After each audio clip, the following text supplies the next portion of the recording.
Pemilihan umum atau yang biasa disebut pemilu adalah proses memilih orang untuk mengisi jabatan-jabatan politik tertentu. Jabatan-jabatan tersebut beraneka ragam, mulai dari presiden, wakil rakyat di berbagai tingkat pemerintahan, sampai kepala desa pada konteks yang lebih luas.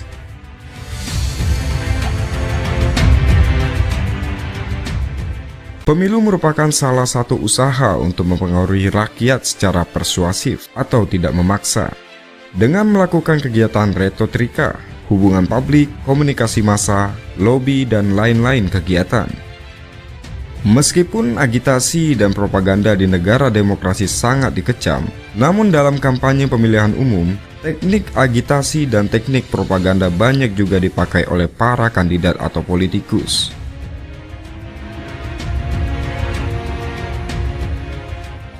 Dalam pemilu, para pemilih dalam pemilu juga disebut konstituen, dan kepada merekalah para peserta pemilu menawarkan janji-janji dan program-programnya pada masa kampanye. Kampanye dilakukan selama waktu yang telah ditentukan saat menjelang hari pemungutan suara. Setelah pemungutan suara dilakukan, proses perhitungan dimulai. Pemenang pemilu ditentukan oleh aturan main atau sistem penentuan pemenang yang sebelumnya telah ditetapkan dan disetujui oleh para peserta dan disosialisasikan kepada pemilih. Berikut proses dalam pemilihan umum berdasarkan daftar peserta partai politik.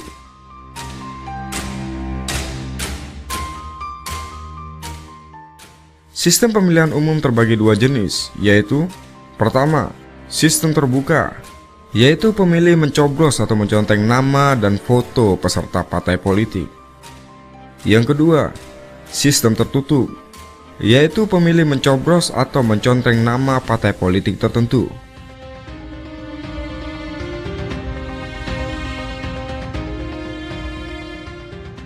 Pemilihan umum berdasarkan perhitungan. Sistem pemilihan umum berdasarkan perhitungan terbagi tiga jenis. Sistem distrik, yaitu perhitungan sederhana seperti calon peserta politik mengumpulkan dalam jumlah suara terbanyak. Yang kedua, sistem semi-proporsional, yaitu perhitungan sistem distrik yang menjembatani proporsional. Yang ketiga, sistem proporsional, yaitu perhitungan rumit seperti calon peserta politik mengumpulkan dengan menggunakan bilangan pembagi pemilih.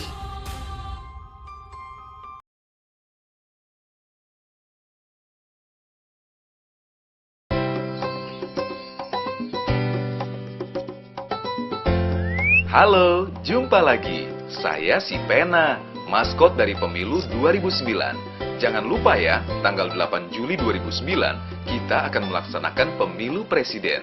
Pemilu lagi? Memangnya apa sih bedanya antara pemilu legislatif dengan pemilu presiden? Beda dong. Pemilu legislatif bertujuan untuk memilih wakil rakyat yang akan duduk di DPR, DPRD, dan DPD yang beranggotakan 560 orang dan mempunyai fungsi membuat undang-undang. Sedangkan pemilu presiden bertujuan untuk memilih seorang kepala pemerintahan dan berfungsi untuk melaksanakan aturan perundangan yang ditentukan oleh DPR. Oh begitu. Lalu, apakah sistem yang dipakai dalam pemilu legislatif berbeda dengan pemilu presiden? Ya, di pemilu legislatif, sistem yang digunakan adalah sistem proporsional dengan daftar terbuka. Tujuannya agar sebanyak mungkin semua suara yang diberikan oleh pemilih akan terwakili di lembaga legislatif dan menjamin agar suara kelompok minoritas terwakili juga. Untuk itu, sistem ini mengadopsi sistem pengajuan caleg yang majemuk dalam satu dapil. Berdasarkan Undang-Undang Nomor 10 Tahun 2008, partai politik diberi hak untuk mencalonkan 6 sampai dengan 10 caleg per dapil untuk kursi DPR. Sedangkan pada pemilu presiden menggunakan sistem mayoritas 2 putaran. Artinya, pemenang pemilu harus mendapatkan suara terbanyak mutlak 50% plus 1. Nah, jika tidak ada pasangan calon yang mendapatkan dukungan atau suara 50% plus 1, maka perlu diadakan pemilu presiden putaran 2. Di mana pesertanya adalah kandidat dengan perolehan suara terbanyak 1 dan 2 di pemilu presiden putaran 1 dan pemenangnya adalah pasangan calon yang mendapatkan suara terbanyak di pemilu presiden putaran 2. Sistem ini digunakan karena jabatan eksekutif yang diperebutkan hanya satu. Kelemahan sistem ini adalah adanya suara yang tidak terwakili. Bagaimana dengan Jumlah Dapil? Apakah sama dengan Jumlah Dapil pada pemilu legislatif? Pada pemilu 2009, daerah pemilihan pada pemilu legislatif dibagi menjadi 77 dapil untuk tingkat DPR. Sedangkan untuk pemilu presiden hanya terdapat satu daerah pemilihan, yaitu Negara Kesatuan Republik Indonesia. Wah, ketat sekali ya sistem Pilpres 2009. Lalu, bagaimana syarat menjadi calon presiden dan wakil presiden? Berdasarkan Undang-Undang Nomor 42 Tahun 2008 tentang Pemilu Presiden dan Wakil Presiden Pasal 5, persyaratan menjadi calon presiden dan wakil presiden adalah antara lain: bertakwa kepada Tuhan Yang Maha Esa, telah melaporkan kekayaannya kepada instansi yang berwenang, terdaftar sebagai pemilih, belum pernah menjabat sebagai presiden atau wakil presiden selama 2 kali masa jabatan dalam jabatan yang sama, tidak pernah dijatuhi pidana penjara 5 tahun atau lebih, berusia sekurang-kurangnya 35 tahun, pendidikan tamat SMA dan sederajat. Oh gitu ye. Wah, Aye udah bisa milih kagak ye di Pilpres 2009 nih? Untuk bisa memilih, kamu harus warga negara Indonesia yang pada hari pemungutan suara genap berusia 17 tahun atau lebih, sudah menikah atau pernah menikah. Selain itu, kamu harus terdaftar dalam daftar pemilih tetap. Gampang ya. Terus bagaimana cara memilih di pemilu presiden 2009 ini? Cukup tandai atau contreng pilihanmu 1 kali pada nomor urut, atau foto, atau salah satu nama pasangan calon. Tidak boleh membubuhkan tulisan atau catatan lain pada surat suara. Jelas kan? Pada pemilu presiden ini, terdapat 3 pasangan calon presiden dan wakil presiden yang memiliki visi dan misi serta program kerja yang berbeda-beda yang mereka paparkan saat kampanye. Cermati ya, karena pemilih cerdas memilih pemimpin berkualitas. Wow.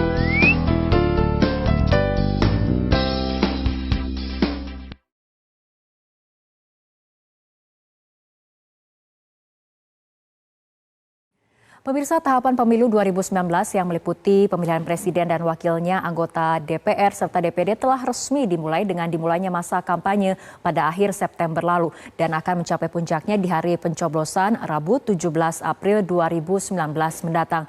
Namun harus diakui hiruk-pikuk menuju pencoblosan pemilu 2019 masih tersorot pada aktivitas 2 pasang kandidat Capres-Cawapres dalam upaya merebut hati masyarakat. Padahal pertama kali dalam sejarah pemilu Indonesia, pemilihan presiden dan pemilihan legislatif akan digelar secara serentak. Dan kita tahu untuk pemilihan presiden ini memang ada 2 pasang kandidat presiden dan juga kandidat wakil presiden, yaitu pasangan nomor urut 01 Joko Widodo Maruf Amin dan pasangan nomor urut 2 Prabowo Subianto dan Sandiaga Uno. Adapun dalam pemilihan anggota parlemen kita akan memilih yaitu sekitar 575 anggota DPR RI dan juga 136 anggota DPD, 2.207 anggota DPR Provinsi, dan 17.610 anggota DPRD Kabupaten.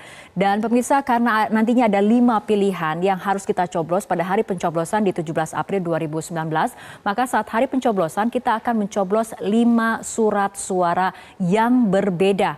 Yang dipilih di pemilu 2019 adalah presiden dan wakil presiden dengan surat suara berwarna abu-abu. Anggota DPR RI dengan surat suara berwarna kuning, kemudian warna biru untuk anggota DPRD tingkat provinsi, sementara untuk warna hijau untuk kabupaten dan warna merah untuk memilih anggota DPD RI. Kecuali untuk Provinsi DKI Jakarta yang hanya berlaku 4 surat suara karena di DKI pemilih tidak memilih anggota DPRD tingkat kabupaten atau kota.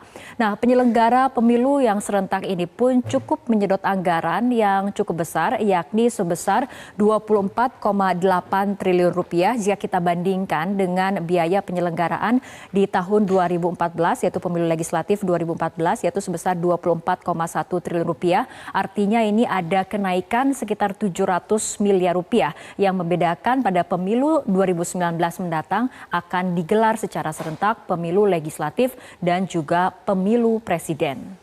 Nah, siapa saja yang akan mengikuti pemilu 2019 mendatang akan diikuti oleh 16 partai politik.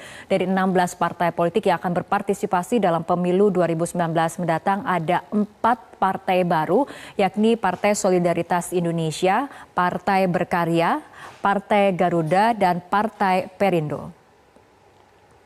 Dan memang harus diakui, aroma kompetisi pemilu 2019 hanya tercium pada persaingan kandidat pemilihan presiden. Bahkan parpol pendukung masing-masing kandidat harus meletakkan kader terbaiknya ke dalam tim pemenangan masing-masing capres-cawapres. Di atas kertas, pasangan Joko Widodo Maruf Amin terbilang unggul karena sudah ada 9 partai politik yang mendukung dan mengusung pasangan nomor urut 01 tersebut. Sementara itu untuk pasangan nomor urut 02 Prabowo Subianto Sandiaga Uno hanya didukung dan diusung oleh 5 partai politik.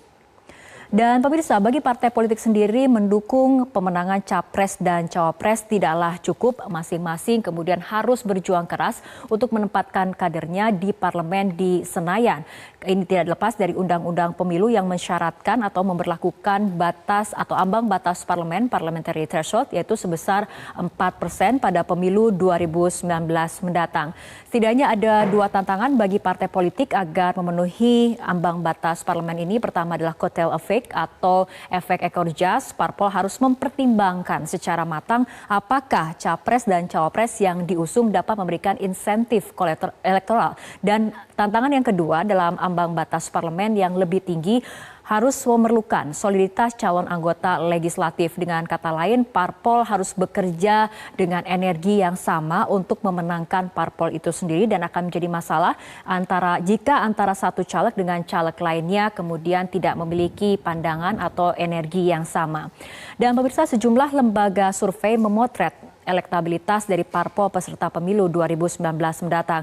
Dari hasil survei terbaru yang dilakukan oleh Litbang Kompas, ada 5 partai politik yang diprediksi lolos ambang batas parlemen sebesar 4%. Kita lihat bersama, ini adalah untuk partai-partai lain yang kemudian dianggap baru dan diprediksi lolos ambang batas parlemen. Kita lihat ada Partai Nasdem dengan tingkat keterpilihan 3,6%. Partai yang didirikan 11 November ini pertama kali ikut pemilu di tahun 2014. Partai baru lainnya yakni Partai Perindo, partai yang berdiri di tahun 2015 itu juga diprediksi bisa lolos ambang batas parlemen. Sementara 6 partai politik lainnya seperti Hanura, PBB, PSI, Berkarya, Partai Garuda, dan PKPI terancam tidak lolos ke parlemen. Meski demikian, masih ada sekitar 5 bulan lagi bagi partai politik untuk mengkampanyekan program-programnya ke masyarakat.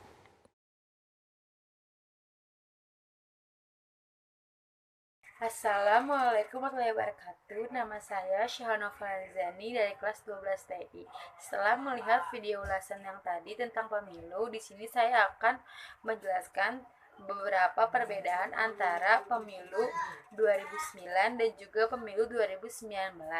Pemilu 2009 memilih presiden dan wakil presiden yang dilaksanakan pada tanggal 8 Juli 2009 dengan 3 kandidat nomor urut 1 Megawati Soekarno Putri dan juga Prabowo Subianto, nomor urut 2 Susilo Bambang Yudhoyono dan Budiono, nomor urut 3 Yusuf Kala dan juga Wiranto. Dalam pemilihan presiden memakai sistem 2 putaran, artinya pemenang pemilu harus memiliki suara terbanyak mutlak 50% plus 1. Pada pemilu 2009 hanya terdapat 1 daerah pemilihan, yaitu Negara Kesatuan Republik Indonesia.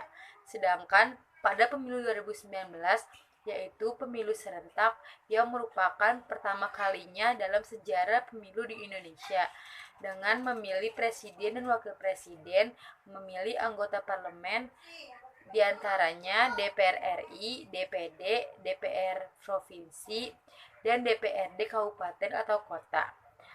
Pilihan presiden 2019 mempunyai 2 kandidat. Yang pertama, Joko Widodo dan Maruf Amin. Yang kedua, Prabowo Subianto dan juga Sandiaga Uno.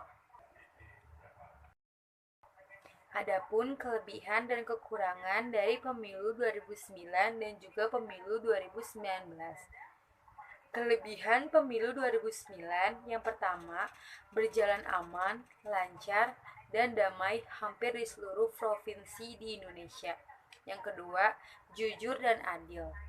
Kekurangan pemilu 2009 yang pertama, masih banyak yang golput. Yang kedua, banyak surat suara yang rusak. Adapun kelebihan pemilu 2019, yang pertama, diikuti banyak partai. Yang kedua, perencanaan bangunan lebih teratur baik pusat maupun daerah. Yang ketiga, pelantikan dapat dilakukan secara serentak. Kekurangan pemilu 2019. Yang pertama, banyak terjadinya pembakaran kotak suara. Yang kedua, kecurangan penghitungan suara. Yang ketiga, banyak anggota KPPS yang meninggal. Yang keempat, manipulasi dana kampanye dan pemilu. Jadi pendapat dari saya untuk pemilu kedepannya, semoga kedepannya pemilu berjalan dengan baik dan lancar. Tidak adanya kecurangan dari pihak manapun. Semua harus berada di tangan rakyat. Karena negara yang pintar memerlukan pemimpin yang pintar. Terima kasih. Wassalamualaikum warahmatullahi wabarakatuh.